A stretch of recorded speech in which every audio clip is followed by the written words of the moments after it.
How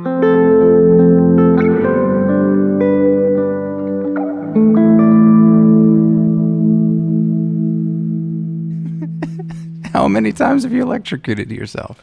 With 120 volts, I don't know, probably a dozen times.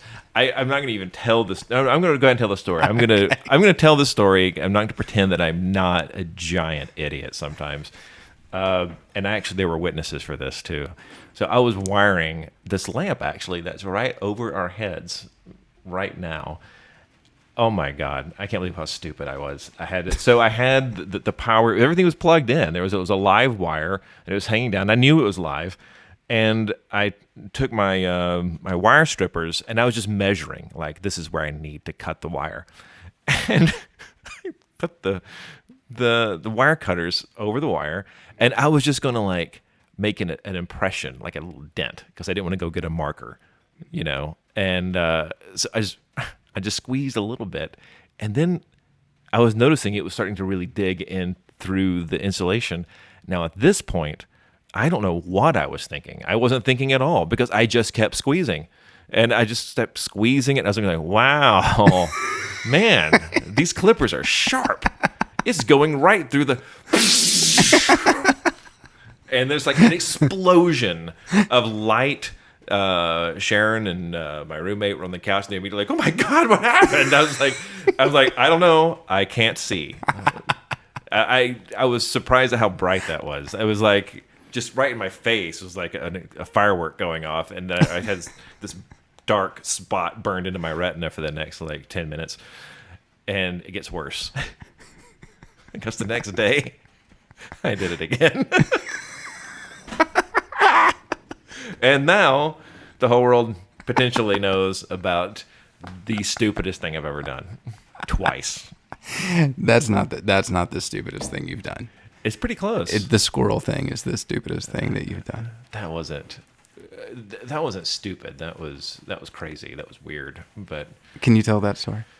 Yeah. Because Because we're in the middle of making fun of you. Yeah. Okay. God.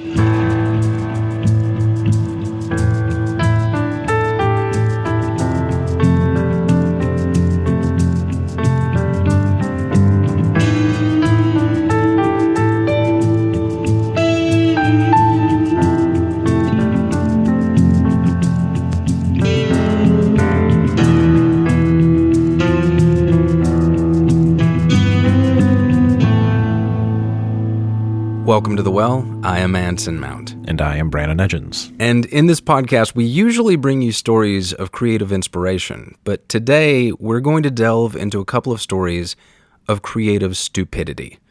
Branan's creative stupidity, to be precise. Okay. I'm down with that. The first story... If there are no stories about you, then it either means that you weren't creative. Don't buy that you're not stupid, though. The first story you've already heard at the top of the show.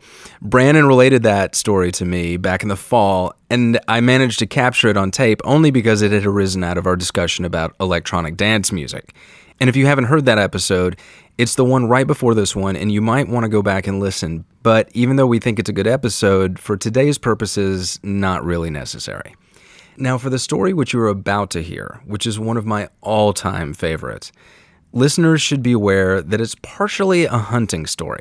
And hunting, as you know, sometimes involves the death of animals. So, if you have younger listeners with you, this is probably not a good episode for them. And for you, if you're squeamish about that sort of thing. And as I've already indicated, this story involves acts of severe stupidity, so please, please, please do not try this at home.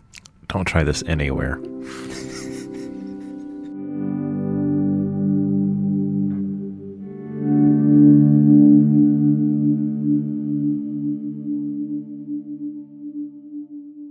So, for one of my films, I needed a dead squirrel to be fried by electricity. We're back to electricity again. Yes. There is a connection between those stories. You're right. I forgot about that. So, I was at home. I I was at home in Georgia, and I was like, oh, I need to, get this shot real quick. And you're constantly seeing dead squirrels on the side of the road. So I was like, I'll just drive around and find a dead squirrel, pick it up and singe it and throw it in front of the camera, and there, have my electrified squirrel shot done. But I drove up and down, and I couldn't find a squirrel. And I told my father about this, so he was aware. I didn't think he cared, but I guess he did. And then the morning after my brother's engagement party, I woke up really hungover. Well, sorry, my dad woke me up knowing I was hungover because I think he thought that was funny.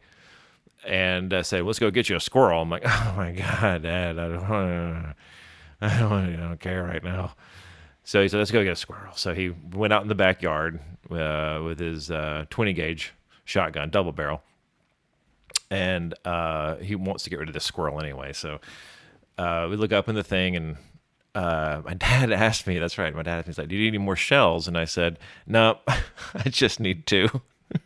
One to get him moving and one to take him down. So that's the most Southern thing I've ever heard. No, that's the second most Southern thing you've ever heard, because my dad is about to say the most Southern thing you've ever heard. So I see the squirrel's nest. I just shoot blindly up into the nest, thinking he's probably up there, and he was. So I shoot the nest, and he just goes running out of the nest, from branch to branch, jumping. And I'm kind of running underneath the squirrel, sort of stalking him from underneath. And he's a good 50 feet up in the air. And as I'm stalking him and starting to train the other barrel on him, I hear my dad say, "Give him the other barrel." And that is the most Southern thing I've ever heard. Give him the other barrel. And then the squirrel jumped. I squeezed, and I blew him out of the sky. He came crashing down. He was dead, stone dead, immediately upon hitting the ground before. And so now I have my dead squirrel. But now I need a smoking dead squirrel. So I'm going to hurry. And I don't feel like doing it. I don't know if there's a proper way to do this or an orthodox way of getting this shot, but I wasn't interested in it. So I took a little metal coffee can. I put just a tiny amount of gasoline, just like a few drops practically, into the bottom of this metal can. Threw a match in there. Boom. Okay, I got a little gas fire, and I can hold the squirrel by the tail over this fire and singe him. Get him smoking to look like he'd just been zapped by electricity. And it's not really working. He's singeing, but it's not the look I'm going for. So I'm like, okay, he's not black like I want him to be. So I go get the black spray paint, and I just touch him up a little bit to make him look scorched on one side. And I'm like, okay, that looks a little bit better. He's burned now. But I keep holding him over the fire and then throwing him in front of the camera. I'm like, no, it still doesn't look right. It just doesn't. So I keep doing it. And then I get a little overzealous and dip the squirrel into the bottom of the can where there's gas. And now I was like, oh God. And now he's on fire. And now I throw that in front of the camera. I'm like, oh, that's way too much.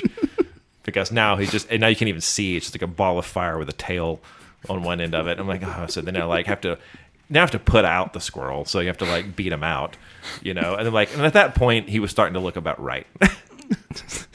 He was really smoking pretty good. He was very singed. Threw him back in the front. I think I finally, after 15 takes, I finally got the squirrel shot that I wanted, and then I proceed to do the dumbest thing I've ever done, besides chopping into a live wire twice. I don't know. I grew up as a pyro growing up. I know fire. I know it's one of those moments where you know exactly what you're not supposed to do, but you just do it anyway because you're not thinking.